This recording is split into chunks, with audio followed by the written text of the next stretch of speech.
Good afternoon. It's Friday, the 16th of September 2022, just after 1 o'clock. Welcome to UK Column News. I'm your host, Mike Robinson. Joining me by video link, I've got Vanessa Beeley today and also Patrick Henningsen. Welcome to the programme to both. We're going to get kicked off straight away here with, well, this is from a couple of days ago. We covered it on Wednesday, but I just wanted to bring a sort of mainstream headline back on screen again. Inflation drops. Pound sterling looks better supported against euro and dollar. So that was on Wednesday.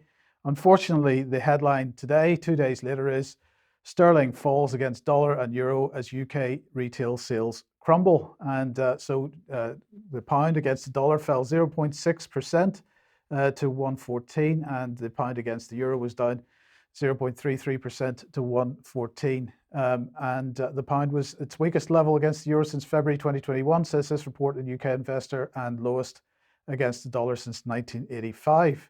UK's retail sales have seen their biggest decline so far this year, dropping 1.6% compared to 0.4% increase in July. This is markedly worse than forecast, a 0.5% fall, and indicates rising prices and the cost of living crisis is stopping customers from reaching for their purse when it comes to extra spending, says Sophie Lund-Yates, lead equity analyst at Hargreaves Lansdowne.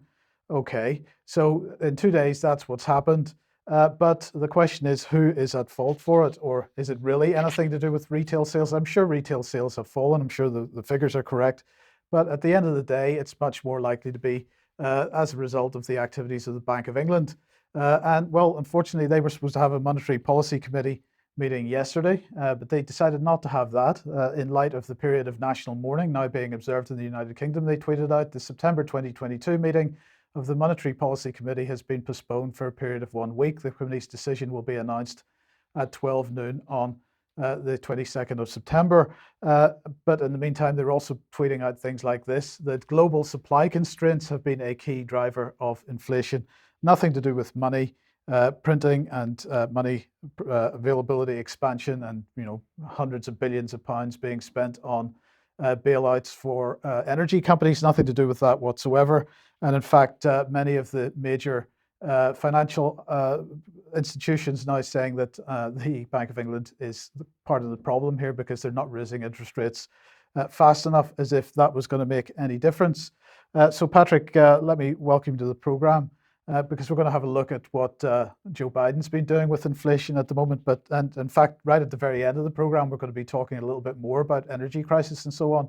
But this whole story about inflation being related to supply chain problems and complete silence on the money printing issue, it gets more ridiculous by the day. Yeah. Mainly, we're talking about quantitative easing, money printing, inflationary policies. That's the main culprit here. The supply chain disruptions, actually, if you trace them back, and we reported on this exactly 1 year ago, when the energy market started to basically explode into a hyperinflationary cycle. We also earmarked the very important point that the supply chain, quote, supply chain disruptions were a direct result of government COVID policies.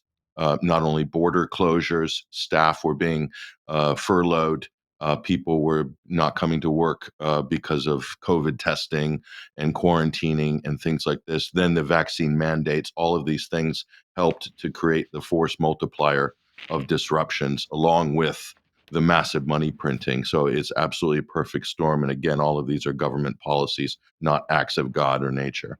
Well, precisely. But in the meantime, in the United States, then we have the 2020 midterms ramping up very nicely.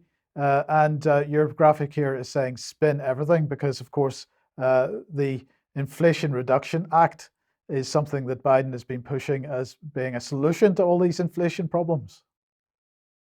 Sure. And so, in the run up to any US election, whether it's a midterm election or a presidential election, we need to adjust our lenses, our focal lenses slightly, and view everything through the lens of the upcoming election. So, basically, everything is spun by the incumbent. And of course, the opposition is going to be attacking them as well. In the case of this inflation story, this is the big issue. The economy is the big issue in the US, although everyone's trying to sweep it under the rug if they're in the White House or the Democratic Party. So the Inflation Reduction Act, I mean, you can't get a better Orwellian title for a bill, basically printing up $1 trillion and calling it the Inflation Reduction Act. So Joe Biden was giving this press conference here. They're doing a victory lap that they passed this bill. And it's funny, if we you look at the red arrow there that we just moved in on screen, it's pointing to the Dow Jones tanking while he's giving this speech on TV. So the irony of this was just incredible. So this is kind of illustrates the farce and the theater right now with regards to the economy. They just don't want to own it. And so what do those numbers look like? Well, the stock market took a massive hit, but the point is inflation. If we look at August numbers coming in, 8.3%. By the way, this is kind of CPI, Consumer Price Index numbers. They're not really indicative of the real cost of living spikes. The real numbers we're talking about are food, cars, housing, energy, and education. Those are massively up, way more than 8.3 percent, hugely volatile. That's the core, what they're calling the core inflation now. So there's what's good about this crisis, if there's anything positive, is that people are now starting to talk about inflation in more realistic terms instead of just harping on the CPI, which is completely gamed and constantly changed and gerrymandered by the Fed and by the U.S. Federal agencies to make it look like it's not as bad as it actually is. Of course, no one wants to own it. But what kind of a stock market tumble happened? Well, 1.6 trillion with a T, trillion, wiped off the stock market in 6.5 hours of trading. This is, by anyone's account, a record-breaking era that we're in the last couple of months with regards to the stock market. It's not looking very good.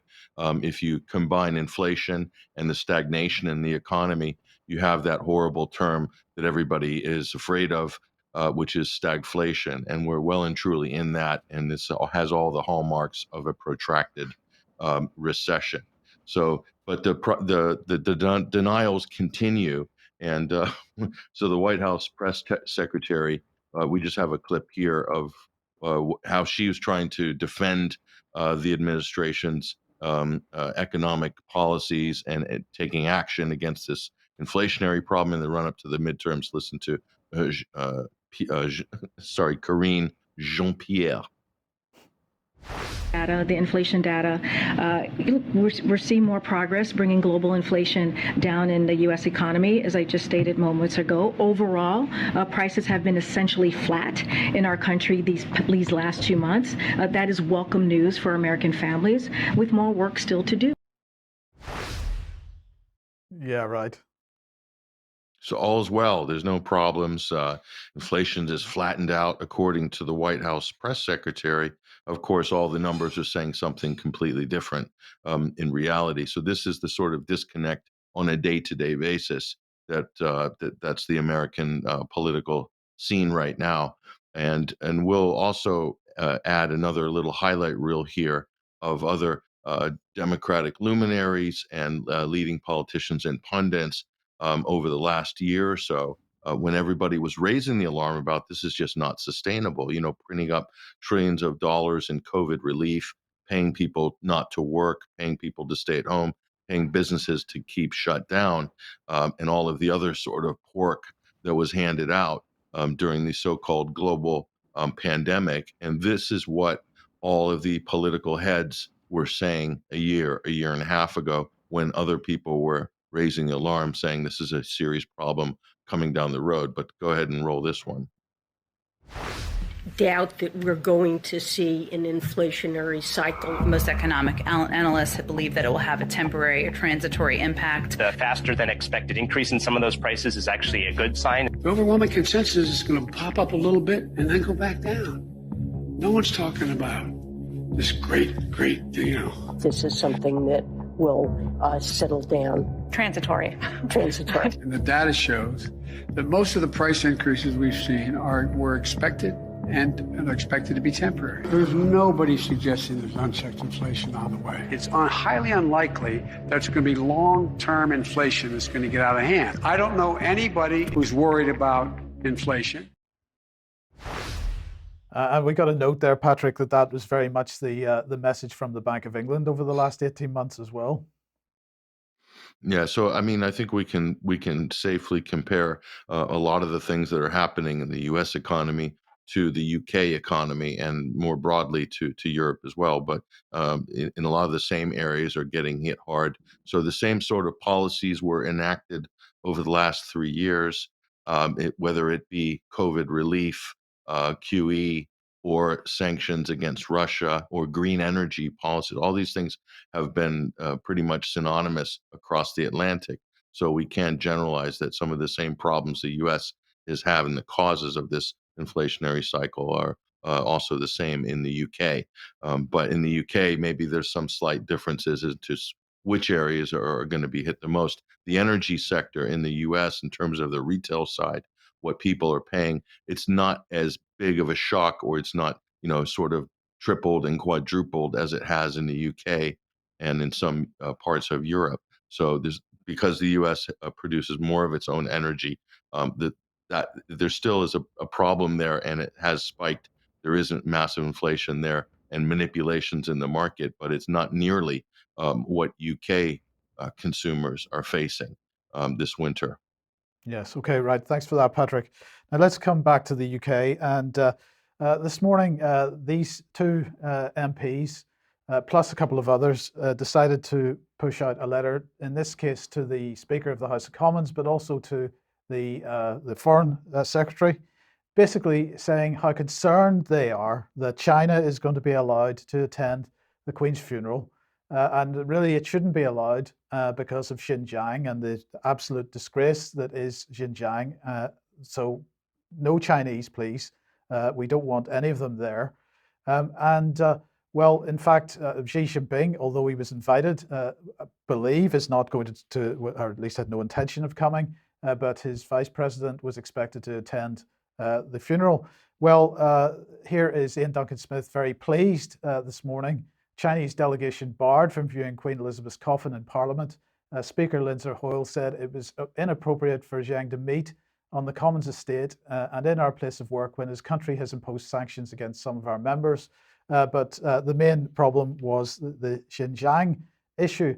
But however, as Vanessa reported, and we've reported, but Vanessa reported recently, the Xinjiang issue is mainly about China's response to radicalization of a certain section of its population. And so I just wanted to highlight Ian Duncan Smith on Good Morning Britain a few years ago. It was at the time of the Manchester bombings, talking about this issue of radicalization. Let's have a listen to this. First of all, it's a terrible, terrible case that someone should go, exactly as Chuck said, and decide not just to blow themselves up, but to do it knowing they're full well they're blowing children and parents and families generally, and are going to kill and maim people. That's the first point we need to bear in mind. This is an extremist. The second is this is a multiple problem. In other words, you have to deal with it in different phases. The police and the security service head off what they consider to be potential attacks. Okay. But you need also to get into these communities and strip out this really ghastly radicalization that excuses the idea that it's anywhere, written anywhere in any kind of religious teaching, that it is the right thing to do to go and blow people up. So, Vanessa, if I could welcome you to the program. I mean, I view that as utter hypocrisy, therefore, because, you know, the way that China is dealing with the radicalization problem that it has in a particular section of its community is being spun in a particular way in Western countries. But correct me if I'm wrong, but I think I just heard Ian Duncan Smith expressing the same kind of desire to carry out the same kind of interventions. Well, yeah, absolutely. And, you know, after terrorist attacks on mainland Britain, of course, by terrorists and extremists that had been fostered and fomented by various British regimes, we shouldn't forget that either. So the hypocrisy is sort of multi-layered. But yeah, I mean, I think any country in the world would expect its government to respond if there were a threat of extremism on its own territory or in its own territory. I mean, it's ridiculous not to expect that, but somehow China is supposed to absorb the terrorist attacks both on mainland China and in Xinjiang province against Chinese communities there. I don't know whether you want to bring up Yes. the Caitlin Moran's story now. No, Also. we'll do that in a second. But before we get to Okay, that, fine. let's just have a look at this Financial Times article Yeah. because the headline here is "Under Tremendous Pressure: The Battle Behind the UN Report on China's Xinjiang Abuses." And we talked about this a couple of weeks ago, Yeah. or last week or the week Last before. week, actually. That Yeah. you know the UN representative had made some very positive statements about what China was doing in Xinjiang, and then several weeks later, a report comes out giving absolutely the opposite story. And so the Financial Times here, headline being "The Battle Behind the UN Report," that seems to very much echo what we were reporting, in fact.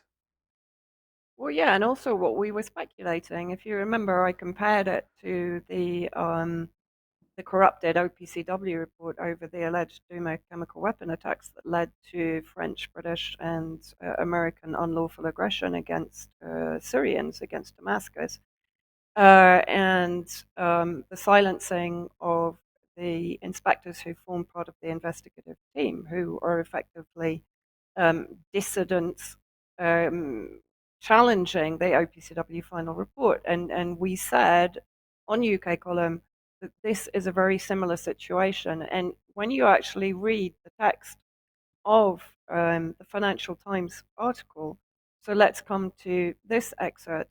But human rights expert and activists who engaged with the Office of the High Commissioner for Human Rights said its working level staff had to overcome resistance to publishing the report. Now, this means the report that had effectively been produced not by Bachelet herself, because as you rightly said, even in the final report, it is noted that Bachelet was trying to build bridges between China and the and Western communities, Western countries. The High Commissioner did not want to alienate China, so Bachelet didn't want to alienate China. That was clear from her own statements following her visit to China. Believing engagement was more likely to improve conditions in Xinjiang. Absolutely correct. She did her job as chief of the Human Rights Commission. Bachelet, a former Chilean president, was under pressure to block publication of the report from Beijing, which has denounced its conclusions as disinformation and lies fabricated by anti-China forces. And again, we've covered that extensively, the involvement of US State Department and various organizations controlled by intelligence agencies and US and UK regimes producing the demonization and criminalization of China in Xinjiang. The office staff were the ones trying to get the report out. So the office staff were effectively going against the human rights chief, despite all the barriers. Without them, it would not have been released. So read between the lines as you wish, that you can go and read the article. Bachelet was the gatekeeper, delaying it, said Rushan Abbas of the Campaign for Uyghurs, another US State Department funded organization who gave evidence to the UN on her sister's disappearance. And then going on into the report, after the report was released, Bachelet said dialogue and engagement were about trying to build trust, even when it seems unlikely. The politicization of these serious human rights issues by some states did not help, she said. I appeal to the international community not to instrumentalize real serious human rights issues for political ends. We have seen this throughout the history of the UN, the politicalization and the instrumentalizing, of suggested human rights issues, let's say, that are not being properly investigated but are being politicized. Mark Limon, executive director of the Universal Rights Group think tank, said Bachelet had struggled to shift the OHCHR from the campaigning and condemning approach of her predecessor, Zaid Ra'ad al Hussein, towards one more about engagement and diplomacy. You know, we're living in a world where engagement and diplomacy is being completely eradicated. Bachelet was never fully in control of her office, said Limon, who was in control of the office. Again, I refer back to the OPCW. China's ambassador to the UN said last Friday that the publication of the report meant that Beijing would no longer cooperate with the OHCHR. Well, you know, well done, brilliant. They've achieved exactly what they wanted to achieve, complete isolation of China from any engagement and discussion. And again, coming back to the fact that Bachelet had said that she had received a letter signed by countries including North Korea, Venezuela, and Cuba, who are, of course, used to being under attack from UN agencies and US, UK regimes, asking for the non-publication of, here it says, much anticipated report on China's treatment of Uyghurs, but I would say on the compromised and potentially restructured report on the treatment of Uyghurs. So, yeah, I mean, just extraordinary, really. Yes. Okay. Well, thanks for that. Now, coming back, Patrick, I'd just be interested to get your views on this. As far as the guest list for the funeral is concerned, for the Queen's funeral, those not on the guest list, apparently China now, but also Russia, Belarus, Syria, Venezuela, and Afghanistan. But if you're North Korea or Iran or Nicaragua, you're allowed to send ambassadors. You're not allowed to send heads of state, but you're allowed to send ambassadors. So there seems to be two different degrees of hatred applied to certain countries. Now there's the absolute outright hatred, no, you're not coming, and that's it. And North Korea is almost allowed to come. So I'm not quite sure what to make of that. Yeah, I don't either, really. It doesn't make a lot of sense. So kind of axis of evil being recognized there, but not quite. It's there's little ambiguity there, and not all former U.S. presidents are invited as well, including the one U.S. president who is half British. A lot of people don't realize that the 45th president of the United States' mother is Scottish, so he's actually half British. So I don't know if he's a dual passport holder, but he's certainly within his rights to be a dual passport holder. But anyway, that's Donald J. Trump. I don't think he's invited to the funeral as well. So I don't know. There's no consistency on that. I don't know exactly. I don't know if they really know what they're doing on that score either. Mike, what are your thoughts? Well, you're right. Donald Trump is not invited, but he has been invited to make up for it. He's allowed to go to a memorial service in New York. I believe it's in New York. So you know that'll make up for it. But he's not allowed into Britain again at this point, at least not for on any kind of official business. Now, look, speaking of Russia, everybody in the UK will know that many people have been displaying Ukrainian flags in the last period of time, the last 6 months or so. We've got a little bit of video here about something that happened with the Essex police recently. So this is involving a Russian flag. Let's have a look at this.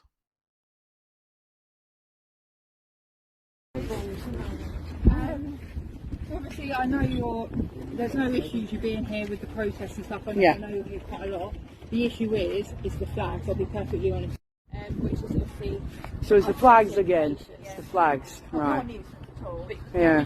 You are causing a nuisance. No, we're not. I want you to leave, peacefully leave, and cut the protest short today because you've upset people. Alright? And then I'll get mine done and then you can get yours. Alright, we'll take the pen to the Russian flag that you are displaying, as there's currently a war going on in Ukraine with Russia. That's a public order offence, and we've got offences that we have to deal with. And to do that we need details. And we need all of your details to then carry on the No, it seems the opposite way, so right now I'm going to ask for all of the details. If you don't give them, I've got powers to arrest you. You haven't, you touch it. We have to deal with. And to do that we need details. And we need all of your details to then carry on the No, fine. Can I just ask a question about the war? I'm still not finished. I'm still not finished. So right now you've got public order offences and we need to take your details. If you don't give us your details, no victim of crime. So it's either that. So we're going to arrest you, or you can arrest us and we'll go for the public order offence. You don't have to say anything, but it may harm the defence. You're not mentioned main question. Some Richard later on in court, and anything you do say may begin evidence. That applies to all three of you. So if I can read your phone now.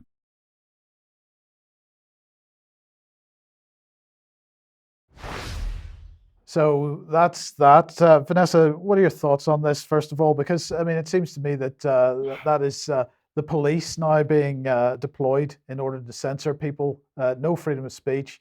But, you know, we're allowed to fly Ukrainian flags. That's not a public order offense, but Russian flags, well, that certainly is. Yeah, I mean, it's extraordinary, isn't it? That you're allowed, as you said, to display a Ukrainian flag because apparently that doesn't upset people, despite, of course, there are a huge number of Russian citizens living in the UK. I'm sure it does upset them, especially when they're hearing about the torture of Russian POWs. But it's also extraordinary the way that she explains why it's a public order offence, because it's upsetting people. This comes back to this online harms bill, of course, doesn't it?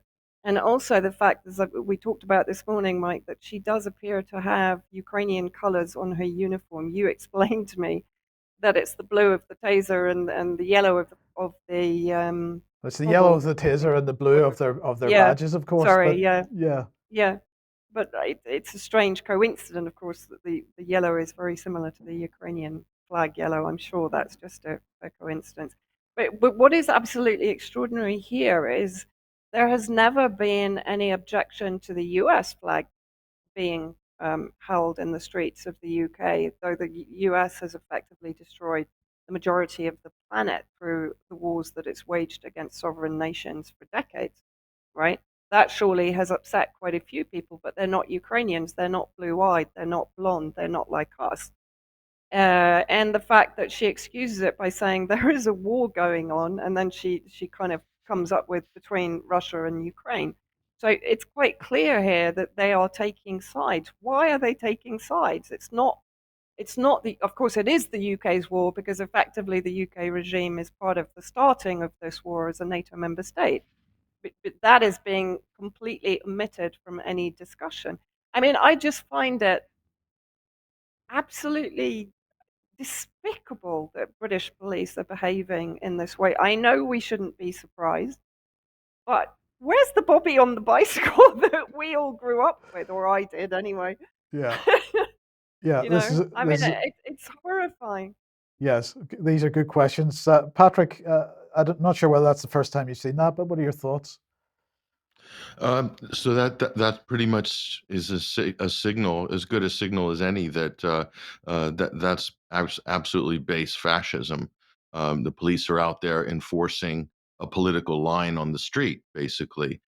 So they're sort of equating the Russian flag with basically waving a swastika or a Nazi flag in public. That's the way that they're actually treating it. What other flag could you be in public waving where the police would come and say that's a public order offense? I mean, there's only a couple of flags on the planet. One of them is the swastika. Okay, so that's what that signifies to me. Is kind of totalitarian in the sense that these are sort of low-level police, community type, not community support police, but they're just regular beat police. But it also shows that it's not policy. Show me where that's any kind of policy in the Metropolitan Police. That was a call made by those officers on the spot. So I think it reflects their personal politics. And that's the point. So if that's the case, then this is by definition totalitarianism, because totalitarianism is when you have the enforcement comes from the bottom up after the bottom has been propagandized. But the irony, of course, of this is if you're waving a Ukrainian flag in public, that's perfectly fine, even though you have the largest Nazi revival, militant Nazi revival, the direct descendants of Hitler's SS, not just the direct descendants hereditarily, but ideologically as well. So that brandish swastikas, have them tattooed on their body. Those are thousands and thousands of militants within the Ukrainian armed forces. So, but that's okay to have a state that coddles a Nazi movement in modern day Europe. That's fine. You can do that on the streets of Britain. In fact, you can fly that flag above every hamlet, village, and city hall in the UK. And if you travel through the country, you'll see that flag there. Not just in the UK. It's shocking to see how many people in the United States are flying the Ukrainian flag in their front yard. In some neighborhoods in the US, I've seen there's more Ukrainian flags on the doors and in the front yards than there are American flags. And that, if that shocks anybody. Yes. Well, if we're not allowed to fly Russian flags, we are allowed to fly Ukrainian flags. Maybe it's time to start flying some flags with a carrot on them, because this is the BBC's biggest story today. And that is that carrot emojis hide anti-vax posts on Facebook. This is staggering. Now, where has this come from? Well, it's come from a tweet, and it's a tweet by a guy called Mark Owen Jones. Got invited to a Facebook group with a couple of 100,000 members where people share stories about why they think the COVID vaccine killed people they knew. But instead of saying vaccine, they use the carrot symbol, presumably to evade censorship. Very odd. And well, what is very odd about this, what I feel is very odd about this, is that people aren't allowed to express themselves on Facebook and that they feel the need. In fact, the only way that they can get around Facebook censorship in the first place is to pull off gags like this. Mark Owen Jones went on to tweet this. The admin of the group wants to protect against censorship by ... censoring, and he's highlighting a piece of text here where it says, if anyone posts anything which will attract the AI censors, we delete it, no matter whether we may agree with it. The simple fact is we will do what is required to allow these testimonies to be seen. And again, he's making fun of the fact that the group admins are taking that action and not even considering the absolute reprehensible behavior of Facebook in the first place, that these kinds of measures are required. What is going on here is that people are attempting to give their testimonies in an environment of censorship, and as a result, they're having to hide their words. Patrick, the point is being missed here deliberately, probably. No, it is. It is. And, it goes a lot deeper than this. How bad could this get? Just let's single out Facebook for one moment. It was just reported this week in the United States that Facebook has been spying on DMs of users who are questioning the 2020 election and forwarding some of the information to the FBI, Bureau of Investigation, as potential extremists, including people, get this, that are basically exposing the fact that Mark Zuckerberg himself plowed upwards of $400 million into and swing states in the run-up to the 2020 election to supposedly, help buttress democracy in America, including hiring poll workers and paying for drop boxes, anonymous drop boxes that were never a feature in previous elections. So if you expose that on Facebook, Facebook will potentially forward that information to the FBI to basically label you as a potential, quote, domestic extremist. That's how deep this game goes. Not just the attack on free speech, but even further than that, the demonization of dissent and the criminalization of speech. Yes. Okay. Thank you for that. Okay. Let's move on. If you like what the UK column does and you would like to support us, then please head over to community.ukcolumn.org. There are options to help us out there, or you could pick something up at the UK column shop. But do please share any material you find on the various platforms. So, Vanessa, let's move on to the Middle East. And the Middle East seems to be blowing up. I mean, obviously, Ukraine has been going on for a little while, but then Alice Alex was talking about on Wednesday, we've got Azerbaijan and Armenia kicking off. But what's happening in Syria, Israel, and these parts of the world? Yeah, I mean, there's actually quite a lot going on, and the tensions are building, which I'll run through now. But if you remember, I also spoke about the campaign by particularly Israeli and American or US media to try and drive a wedge between Russia and Syria, and particularly in public opinion in Syria, to try and spread the rumors that Russia is withdrawing its S-300, only one S-300, from close to Masyaf, northwest of Damascus, and taking it to Ukraine because Russia's running out of missiles. One of the most ridiculous taglines that's being spread around by NATO-aligned media.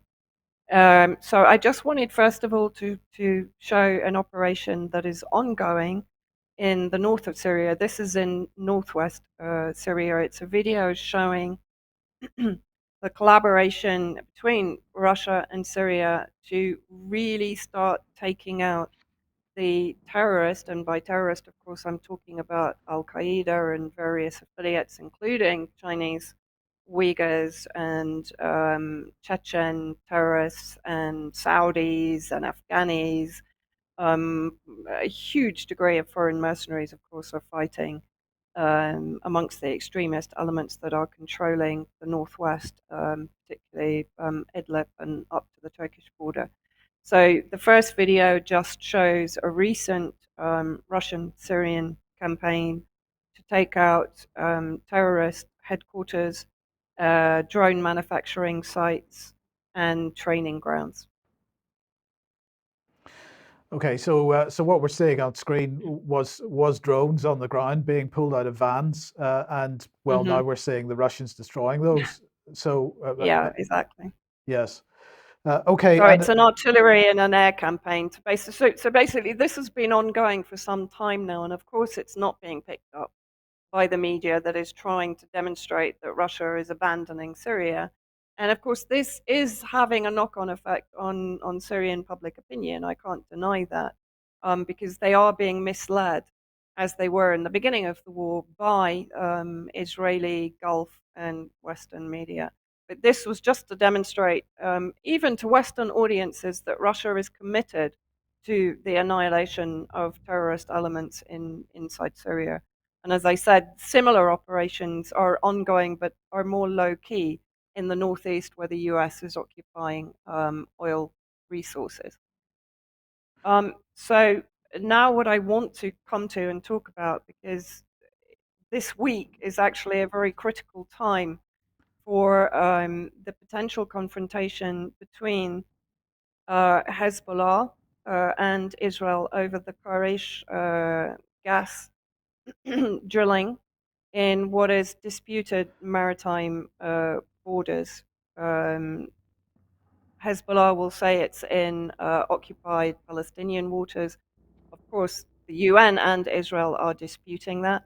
So the first headline, which is from yesterday, Lebanon reviews maritime border proposal as clock ticks on Israel's gas drilling plan.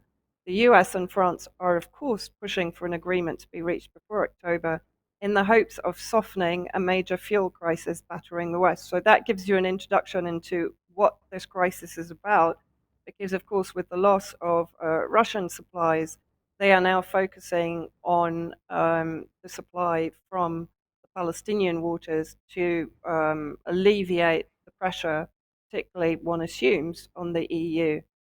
Who's involved in the drilling? Of course, the UK is. Energean is a London premium listed FTSE 250 and Tel Aviv listed E&P company with operations in 8 countries across the Mediterranean and UK North Sea. So Britain is heavily involved in this. Going back to September the 8th, Karish gas extraction to start this month. What's actually also, there's a US negotiator, Amos Hochstein, who's currently in Beirut trying to negotiate, as I said, the border disputes over the gas. He, however, does have close ties to Israel. He was actually fighting with the Israeli Offense Forces. I don't call them defense forces. And in this article, they talk about the fact that Hezbollah has threatened escalation if Israel begins extracting gas from the disputed field with Lebanon, So let's see what it said in that article. The UK-based company Energean announced on the 8th of September that the plan to extract gas from the Karish gas field on behalf of Israel will commence by the 20th of September. So we're 4 days away from deadline, and Hezbollah gave a deadline of mid-September. So we're at a very sort of crucial tipping point now. Project Shark is progressing according to the schedule to start production within a few weeks. The date indicated for the start of gas to the system is September the 20th, after which we will immediately start selling commercial gas, Energean CEO Matthew Riggs said. It goes on to say that it's at the center of the dispute. This follows reports from the same day, which were denied shortly after, that Energean had informed Israel that extraction from the Karish gas field cannot take place in September and instead must be postponed until the end of October.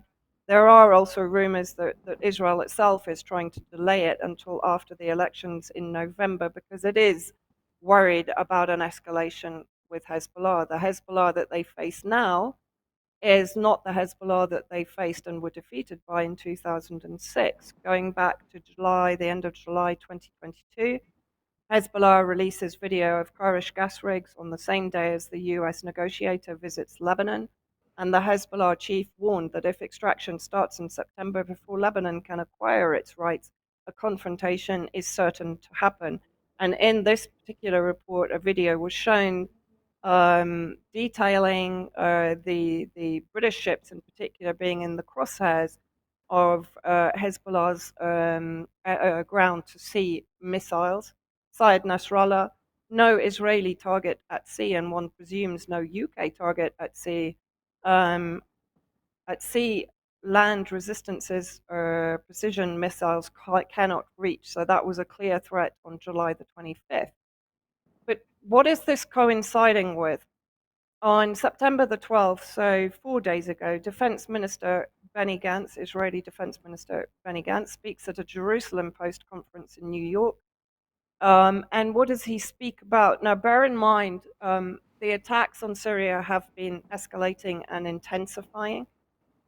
The usual strategy for Israel is not to actually admit that they have targeted specific areas in Syria. They will keep it very oblique. It's Iranian militia. They're targeting the supply of Hezbollah, etc. But let's see what Benny Gantz said publicly on the 12th of September, so building up to this Hezbollah confrontation. Iran is building terror industries in Syria for its own needs. Recently, it started building advanced industries in Yemen and Lebanon as well. This trend must be stopped. The remarks came amid apparent uptick in airstrikes widely attributed to Israel in Syria. This is the Times of Israel report. Gantz pointed to the Scientific Studies and Research Center, known as CERS, which has a facility near the northwestern Syrian city of Masyaf, long associated with the production of precision surface-to-surface missiles, including the process of casting solid rocket motors as well as chemical weapons, although it has been proven by OPCW previously that none of these sites were producing chemical weapons since 2013. The sites that I revealed to you on the map, and in particular the underground site in Masyaf, where precision missiles are manufactured, constitute a significant potential threat to the region and to Israel, according to Gantz. He accused Iran of transforming Syrian military sites into precision-guided missile manufacturing facilities for Hezbollah and other Iranian militias in the region. He said the initiative began under Qasem Soleimani, the head of Iran Quds forces, who was assassinated by the US, by the Trump administration in 2020. Then let's look at one of the famous Israeli maps, the Iranian Terror Industries, CERS, in Syria. And you will note that what has been highlighted here is the Masyaf Research Center that was hit about 3 weeks ago, and the Jamraya Development Center to the north of Damascus that has also been claimed to be a chemical weapons manufacturing site, again declared null and void by the OPCW during their previous inspection. But Jamraya, excuse me, had been hit previously and has been targeted out on a number of occasions by Israel, including on the 7th of February 2018. And it's also worth pointing out that based on a non-existent dossier, the UK, France, and US targeted similar military and chemical weapons sites surrounding Damascus and Homs in April 2018. But what is the actual background to this, and why do I think that there is potential now for a fairly considerable escalation in the region? We've been seeing unprecedented day-to-day reconnaissance missions by the 122 Nashon Squadron, basically AWACS, Airborne Warning and Control Systems, that have been focusing very much on the same areas that Gantz mentioned in his talk in New York. There's also been unprecedented Israeli Air Force activity in northern Palestine, Lebanon, and the Mediterranean. Mock raids have been carried out to trigger the air defense battalions in order to locate and destroy them. It appears certain that Israel has been preparing for an escalation for some time.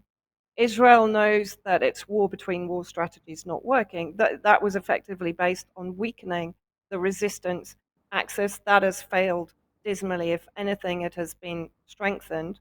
The Israeli missions have included intelligence missions on the ground in Syria, in the air, as I've described, assassinations and sabotage in Iran, repeated strikes on Syrian air defense, the assassination of high-level Syrian Air Force personnel and military personnel, and of course the information war that we've been talking about. Syria, to some degree, is perceived by Israel to be the weak link in the resistance axis, not because it's not battle-hardened or prepared for escalation with Israel, but because, of course, it has gone through 11 years of war and is under blockade and siege through the unilateral, illegal sanctions. There's already a threat of confrontation with Hezbollah over Farish. What you may well see, according to researchers and analysts here, if, for example, the confrontation takes place between Hezbollah over Karish, you may well see a pivot by Syria towards the Golan territories to confront Israel there. Equally, so that will open another front in the Golan territory. You may also see an escalation in the occupied territories of Palestine, particularly in the West Bank, where you have already been seeing an intensification of resistance efforts against Israel. And of course, there remains Gaza, that is now also far more well equipped to deal with Israel than it was previously. And of course, Yemen, part of the resistance axis, that is now making the claim that it has long range missiles that can reach as far as Tel Aviv. So Israel knows that it's facing a far stronger resistance axis than ever before. And with Russia in ascendance in the region, the US, UK bogged down in Ukraine and China, Israel is also more isolated than ever before. Hamas, who played a large part in the destabilization of Syria, are now talking about reconciliation with the Syrian government. So yet another resistance entity coming back into the fold. So Israel is on, actually, for the first time, relatively shaky ground. And I think we are going to see some degree of confrontation in the very near future. Okay, thank you very much for that, Vanessa. Now let's move on to Ukraine. Now, a couple of days ago, Wednesday's program, I think it was, we had this lady on screen, Catherine McBride, and of course she was talking about fracking in the UK and the fact, well, her claim that it was a lot of the anti-fracking information was coming into the UK was disinformation originating from Russia.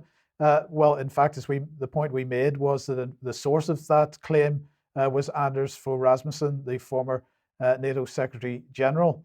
On Wednesday, then, the government of Ukraine published this document, the Kiev Security Compact.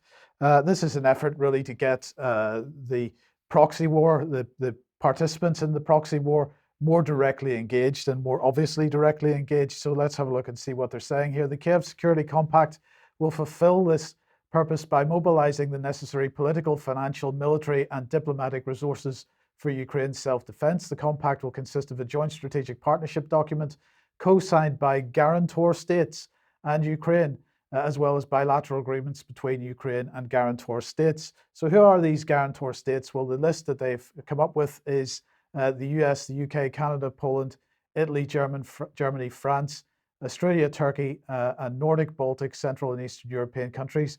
And the point here is who wrote this document was Anders Fogh Rasmussen, alongside the chief of the presidential office of Ukraine.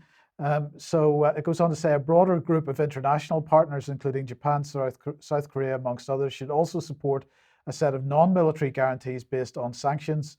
It would include snapback sanctions, which are automatically reapplied in the case of further Russian aggression. A legal framework will be developed which will allow authorities to seize the property of the aggressor, its sovereign funds and reserves, and the assets of its citizens and entities on the sanctions list. The funds raised should be directed to repair the war damage inflicted in Ukraine. So this is what Anders Fogh Rasmussen was saying. Ukraine's aspiration to join NATO and benefit from its mutual defense agreements arrangements is safeguarded in its constitution. This aspiration is the sovereign decision of Ukraine. Both NATO and EU membership will significantly bolster Ukraine's security in the long term. In case of aggression, the joint document should spell out extended guarantee commitments by guarantor nations to use all elements of their national and collective power to take appropriate measures to enable Ukraine to stop the aggression, restore its sovereignty, ensure its security, military edge, and capability to deter its enemies, and defend itself against any threat. Ukraine needs the resources to maintain a significant defensive force capable of withstanding the Russian Federation's armed forces and paramilitaries.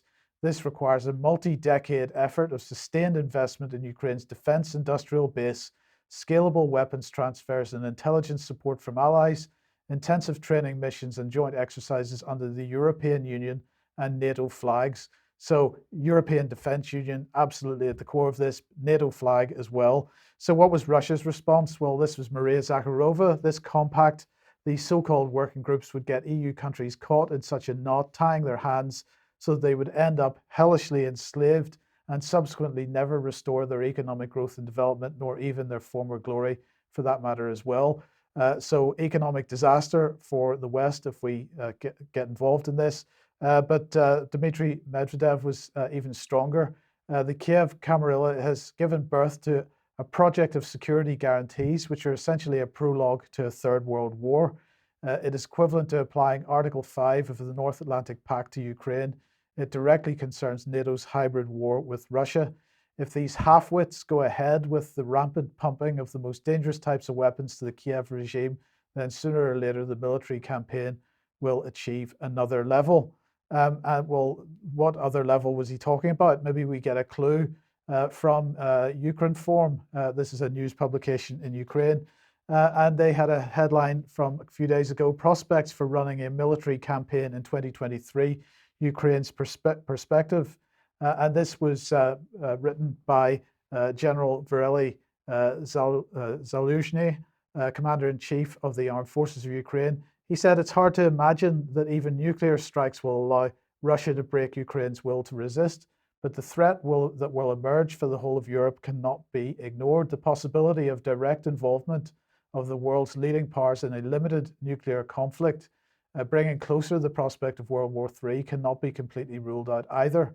Any Russian attempts at practical steps in the use of tactical nuclear weapons must be preempted by employing the entire arsenal of means at the disposal of world powers. After all, starting from this moment, the Russian Federation will become not only a threat to the peaceful coexistence of Ukraine, its neighbors, and a number of European countries, but also a truly global-scale terrorist state. In our opinion, it's precisely taking into account such complex and ambiguous combination of factors that the prospects of the 2023 military campaign should be considered. Only their full and comprehensive consideration will create the prerequisites for Ukraine to defeat the aggressor's army and put to an end the destructive war that is raging in Europe. So Patrick, I was interested in getting your thoughts on this, because that seems like a direct call from the government of Ukraine for the use of tactical nuclear, preemptive use of tactical nuclear weapons on the basis that Russia might use them at some point in the future, and also the full support of a NATO luminary in the form of Anders of Fogh Rasmussen, basically for that approach or that attitude. Yeah, so what they're doing here is they're clearly they're losing badly in this whole endeavor. You know, Plan A was that sanctions and economic warfare was going to bring Russia to its knees, and you know, this is the sort of delusion plan that was hatched in the West, and people very much believed that this was going to happen. They thought they had full spectrum dominance regarding the economy, embargoing Russia, and force the Putin regime out of power, etc., and that somehow NATO will work its magic and win on the battlefield in Ukraine. And so they're doubling down on that. This is now Plan B. Plan B is doubling down. So this is a wish list. This will never be realized. This is designed for a new protracted, a new type of Cold War. And the danger with, they've been pushing this talking point that Russia could, use chemical weapons or it could use tactical nuclear weapons if it's losing on the battlefield. So the danger is if there's any the soil is absolutely fertile for a false flag in that sense. And if there's any limited nuclear explosion or detonation, it's going to be blamed by the Western media, by the NATO states through the rapid reaction mechanism or rapid response mechanism. They're all going to be on the same script. They're going to say it's Russia, and Russia did it because they lost some battle in some small village somewhere. That was hyped up like you've seen in the last week around Kharkiv. Like this is like the tides turning finally in this incredible advances by Ukraine and so forth. So that's the danger, is if you keep feeding these fake narratives that Russia, if they're losing, they're just going to drop a tactical nuke in there. Ridiculous. It's ridiculous on its face. But the longer you push that propaganda, the more it seeps into the consciousness of the West, and all that's somehow plausible. Now that's worked its way into NATO policy. The disturbing thing about this document is the political shape of this document. So NATO is basically increasing its character as a political entity, and what they're effectively positing there is that there's this need to have a nation building project. So this is like if you break down what was laid out there by NATO, that's basically Afghanistan. It's rebuilding a military, putting in command structures, funding it, arming it, infrastructure, all the rest of it, constant aid.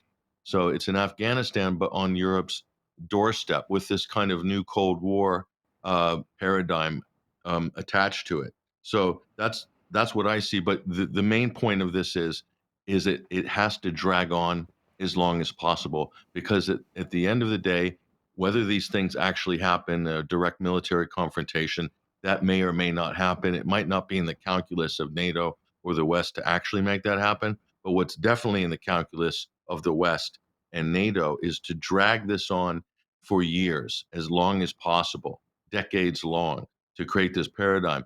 And the subtext of that is, look at what's happening in Europe. They've dropped an iron curtain economically and energy wise between the East and the West. And so an economic iron curtain to separate Europe and the West from Eurasia. That is the end game. That's the goal. And to cut off Europe from any escape routes in terms of energy, to use the green movement to clamp down on nuclear power, to not allow Iran to have any direct agreements or energy agreements with Europe, which they tried to do when the JCPOA was signed. You notice the U.S. came in and bullied German diplomats and politicians, saying you're not doing any deals with Iran. They're a state sponsor of terror, etc. So they've cut off all the exits for Europe except for one, which is transatlantic, and that's LNG, that's fracking. So that's the only. That's more expensive. It's going to drive the price up. The supply isn't as secure as Russian gas. So this is basically, in my opinion, a repeat of the post-World War II world order, rebuilding of Europe, the Marshall Plan, if you will. So they've created a wartime economic shock in Europe without actually having a shooting war on European soil proper. That's what's going on. This is an extension, flailing, if you will, but still an extension of the post-World War II Anglo-American-led economic and political order. That's exactly what I think you're seeing here. Okay, well, of course, one of the key events in the run-up to this whole situation, the run-up to the whole chilling effect between the West and Russia, was Russiagate. And of course, this was a British, maybe not instigated, but certainly supported initiative. Christopher Steele, the ex-MI6, if there is such a thing as ex-MI6, advised by Richard Dearlove, providing a lot of the information for that Russiagate situation through the Steele dossier. But what's the latest on this then? Well, the Durham investigation is making some headway, and in preparation of what looks like it's going to be a trial. And so the person of interest in all this, the scapegoat, if you will, has been a man by the name of Igor Danchenko. He was the source for Christopher Steele's infamous Steele dossier that had salacious stories of Trump in the Ritz-Carlton or whatever in Russia doing things and being blackmailed with compromat by the Russians. So the story went. So now the latest, this is Technofog, which is an excellent Substack. I highly recommend everybody follows it if you want to know what's going on with this type of a story. Danchenko, turns out he's an FBI informant. Who knew? So this changes things dramatically. So he was meant to take the fall. He lied to Christopher Steele, said Adam Schiff, and said the Russiagate congressional committees and witch hunt committees. They said Danchenko lied to Christopher Steele. He should be held accountable for that. The whole thing was fake, but they're trying to pin it on Danchenko. So it turns out the FBI had him on the payroll, if you can believe that. What happened was Crossfire Hurricane. This was the sort of anti-Russian investigation designed to unseat or delegitimize and unseat the Trump presidency. It was plagued with problems in 2016 already. Everybody knew it. Even the FBI knew it. They had to lie to get the Pfizer warrant to surveil Carter Page, for instance, including forge a document. Klein Smith, I believe he's out of the FBI because of that. So so they had the FBI cut Steele loose. Christopher Steele was a paid FBI informant as well. They cut him loose in 2016 because it seemed like the FBI knew this document was fake, but they let it gestate anyway. And Danchenko was the last piece. He needed to be buried until the Mueller investigation was underway. So what's the best way to bury a witness? It's to put him on the payroll, basically. And then he's a confidential human source for the FBI. And I believe he was hired March of 2017 by the FBI. So, and his testimonies, of course, the timelines don't match up. It's like everybody knows this is a charade, but they have to go through the official due process in order to sort of nail it officially. That seems to be what John Durham is doing. But if we look at here's the real kicker in all of this, and so we'll advance here. So in support, this is what they're saying on Technofog, in support of the theory that Danchenko engaged in an overacted deceit of the FBI about his work for Orbis Business Intelligence, the company who collected the information contained in the Steele report.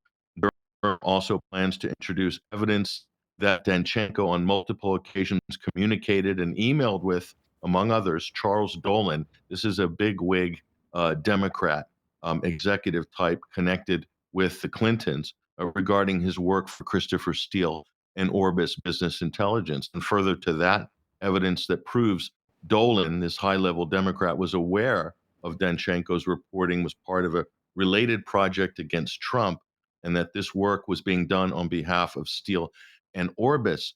So part of this effort to conceal Danchenko, to kind of bury him, to kind of sweep him under the rug, at least during that period, was also, it looks like, not just to protect Christopher Steele, but to protect the organization that Christopher Steele was working for, which was a British intelligence organization, albeit private, but run by the former head of British intelligence. So the conclusion here, Mike, is that the Russians didn't meddle in the 2016 election. Britain meddled in the 2016 election, the foreign power, And that's instrumental in meddling in the 2016 election. Yes, and that's been something that we've been arguing for, that situation for quite a long time now. Okay, well, look, thanks for that, Patrick. Now let's move on. We started with inflation and economic situation. Well, let's move on to the energy crisis in the United States. Store closed, no electricity, will open as soon as possible. Is this a genuine sign? This is of course, it's a genuine sign. You'll see this in the UK as well. You'll see it in Europe. You'll see it in the United States. People are having to make some serious decisions about whether to stay open. So you're going to see more this year, more cafes, more stores. You started to see this after the lockdowns were lifted, where a lot of businesses are shut on Sunday, Monday, or Sunday, Monday, and Tuesday. So only open during what they consider to be peak hours. So this is a real problem, and not just staff layoffs, but literally, closing the business, not open for certain times in the week. So this is going to be a reality. But let's look at let's change the pivot a little bit. Let's look at what China's doing first, okay? And then we'll go to Europe. So this is an article which was originally on the Wall Street Journal. So it's China's building plants. China's building more plants than the rest of the world combined. So this is, if you look at the Paris agreements, which is a non-binding agreement, however, it allows China to increase its emissions up to the year 2030. Okay, so from when Paris was signed, or not binding but signed, from 2015, 2016 to 2021, during that period, China has increased its emissions by 11%. Now, during that same period, the United States has decreased its emissions, on paper anyway, by 6%. So you can see these two countries, these two economies are going in two different directions. China doesn't seem to be too bothered with the Paris Accords. They're just carrying on business as usual. And in the meantime, the political trajectory of all this and the considerations politically are going to shift as well by 2030. But let's look at what China is proposing here in terms of politics, and I think this is important.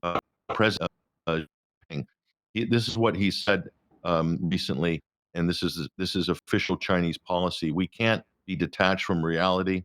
We can't toss away what's feeding us now, while what will feed us next is still not in our pocket. Okay, so he's talking about sweeping green policies for emission reductions.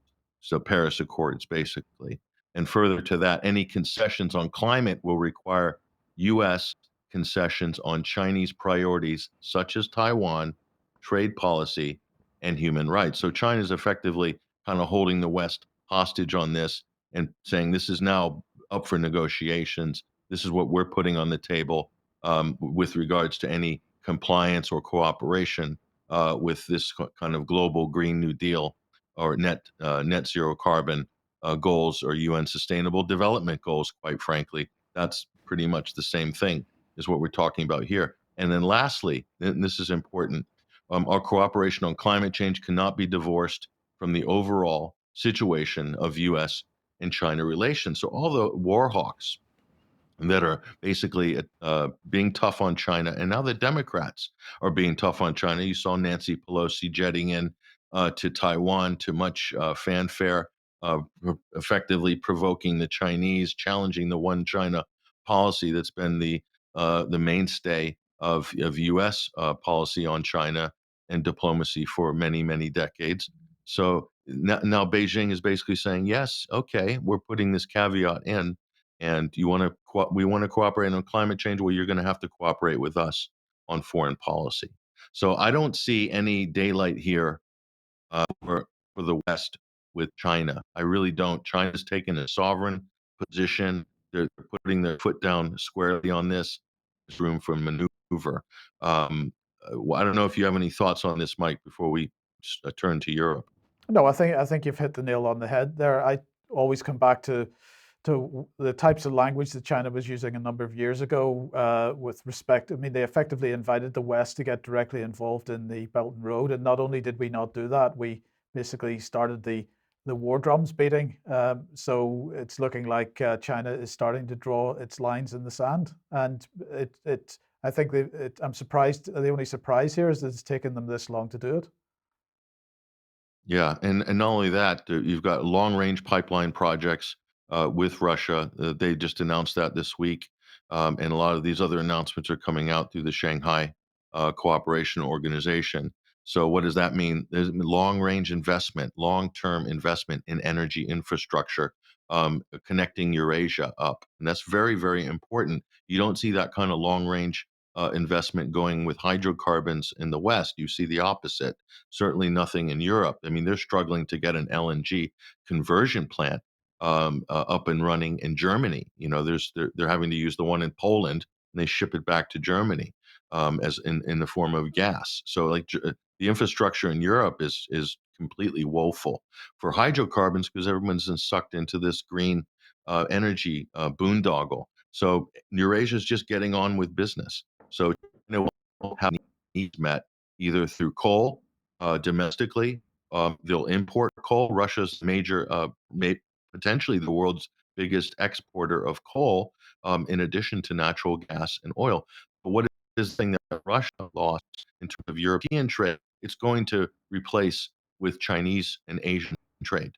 So that means this whole effort to cancel Russia really is going to be at the expense of the European standard of living. That's, flatly, that's the case.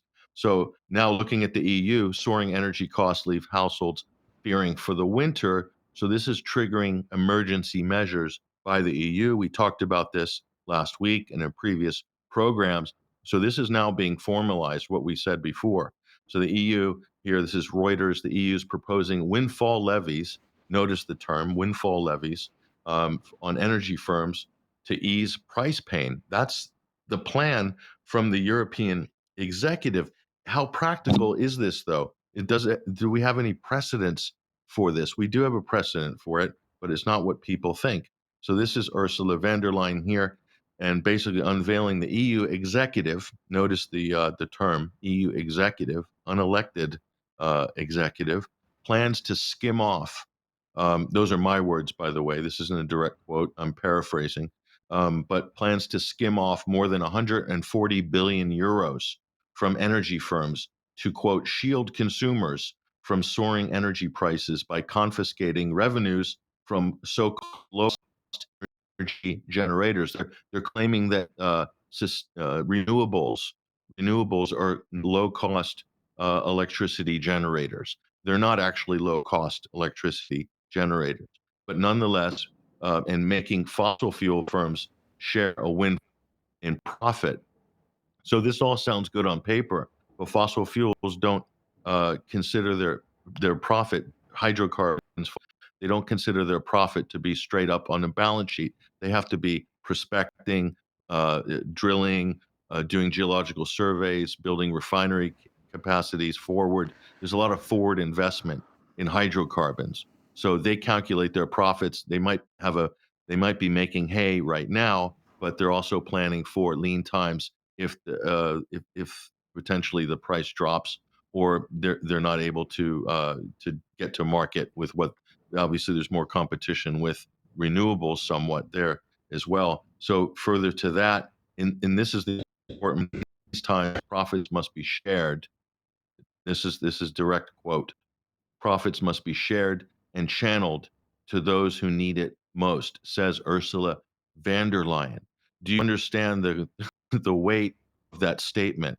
These hard times must be shared. So the EU executive is dictating that private firms or corporations must share their profits because there's a crisis on, because there's a emergency situation. This could be any emergency, any crisis.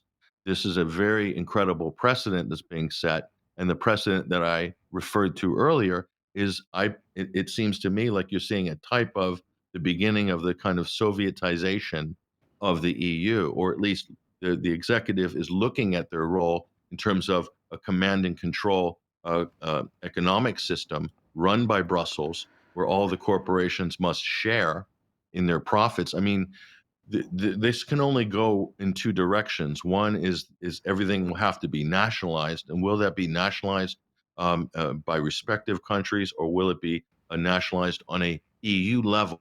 Now we can press is well here. Whether she can pull this off, whether they can pull this off, remains to be seen. And then on from there, we'll say the European Commission published its proposal on Wednesday. The 27 member European Union grapples with an energy crisis fueled by Russia's invasion with Ukraine. And I'm going to say this is pure mainstream media gaslighting by Reuters here. Right. And so it's not because of Russia's invasion. That's not why this has happened.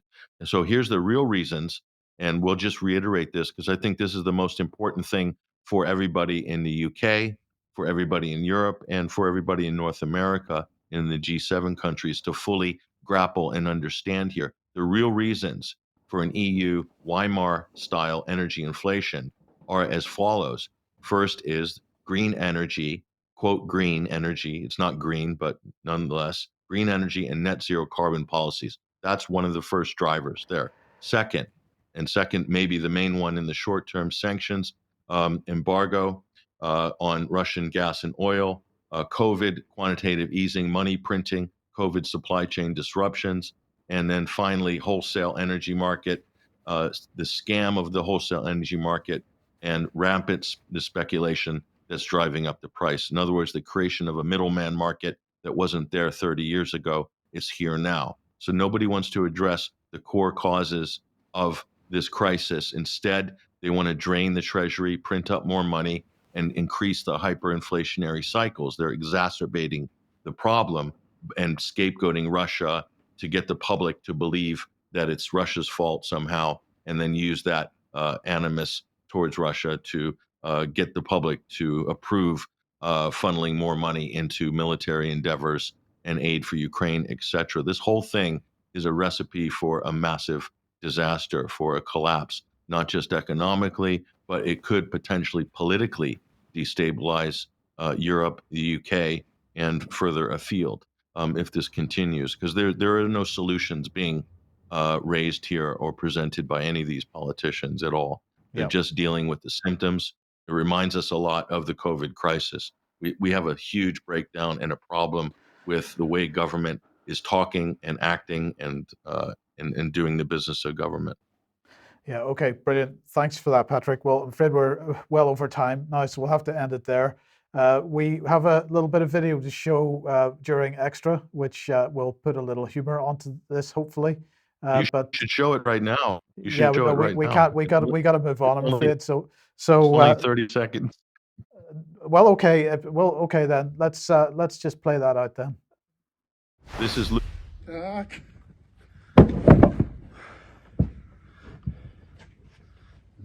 Хорошая, Александр. Хорошая. Не дадим, Семенович, Европе замерзнуть. Поможем нашим братьям. Может, и они когда-то нам помогут. Саш, вы думаете обо всех, и Европе, и о всей планете. Ну а как? Мы же центр Европы. Хвастаемся этим. Будем работать. Опа. Хорошие дровишки. Елка, она такая тягучая. Тягучая. Ну, слушай, Европе не выбирать сейчас.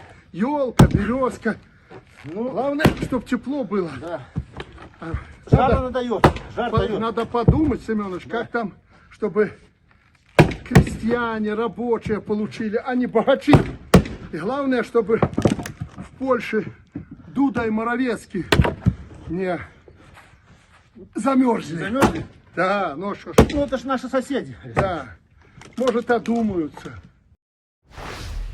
Yeah, well, so I don't think Duda and Morawiecki are going to freeze, but anyway, there we go. President Lukashenko, President of Belarus, showing off his wood chopping skills. Yes, indeed. Okay, thanks for that. Thanks, Patrick. Thanks, Vanessa. We'll be back in a couple of minutes with some extra. But otherwise, have a great weekend, and we'll see everybody 1 p.m. on Monday. See you then. Bye-bye.